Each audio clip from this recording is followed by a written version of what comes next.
అలాగే సార్ ఇప్పుడు స్పాండిలైటిస్ అంటే అందరికీ తెలిసిందే. ఇప్పుడు అది కాకుండా ఇంకేమన్నా వేరే రకమైన నొప్పులు రావడం అనేది జరుగుతూ ఉంటుందంటారా? అంటే ఏజ్ రిలేటెడ్ 20 to 60 ఇయర్స్ పక్కన పెడితే యూజువల్గా వీళ్ళలో కార్నల్ స్పాండిలోసిసే ఉంటుంది. అబోవ్ 60 యూజువల్గా ఏంటంటే ఆస్టియోపోరోసిస్ అంటాం, అంటే ఎముకల్లో బలం తగ్గిపోవడం వల్ల.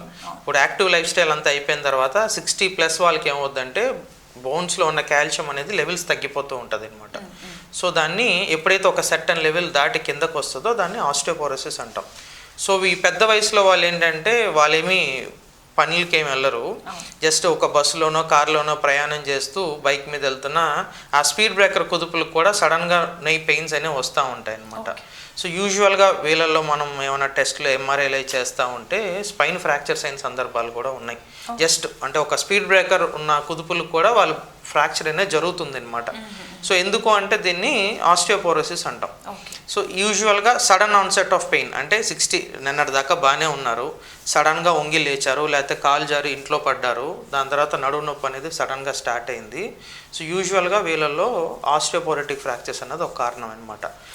ఇది కామన్గా నెగ్లెక్ట్ చేసే విషయం అండి. అందరూ ఒక 40, 50, 60 వచ్చిన తర్వాత సామాన్యంగా ప్రతి ఒక్కరికి ఏంటంటే ఒక అల్ట్రాసౌండ్ అబ్డామిన్ లేకపోతే బ్లడ్ టెస్ట్ చేసి క్రియాటిన్ బాగుందో లేదో చెక్ చేసుకుంటారు, కార్డియాలజిస్ట్ దగ్గరికి వెళ్ళి హార్ట్ బాగుందో లేదో చెక్ చేసుకుంటారు. అదేవిధంగా బోన్ స్ట్రెంత్ ఎలా ఉందో కూడా ఖచ్చితంగా చెక్ చేసుకోవాలి.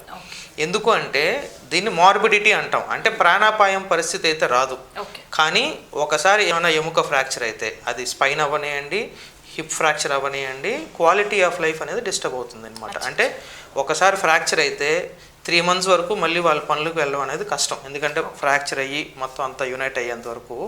ఇది యూజువల్గా ఫారెన్ కంట్రీస్లో డెక్సా స్కాన్ అనేది ఎర్లీ స్టేజెస్లో గుర్తించడానికి చాలా వాడతారు. ఇది మంత్లీ ఒకసారి, ఇయర్లీ ఒకసారి కూడా అవసరం లేదు. 65+ మగవాళ్ళల్లో 60+ ఆడవాళ్ళల్లో ఒక బేస్ లైన్ టెస్ట్ అంట, అంటే ఒక్కసారి టెస్ట్ చేయించుకుంటే మనకి బోన్ స్ట్రెంత్ అనేది ఒక ఐడియా వస్తుంది. దాన్ని బట్టి మనకి స్కోరింగ్స్ ఉంటాయి అనమాట. అంటే సింపుల్గా చెప్పాలంటే మనం గ్రీన్ జోన్లో ఉన్నామా, ఆరెంజ్ జోన్లో ఉన్నామా, రెడ్ జోన్లో ఉన్నామా అని తెలుస్తుంది.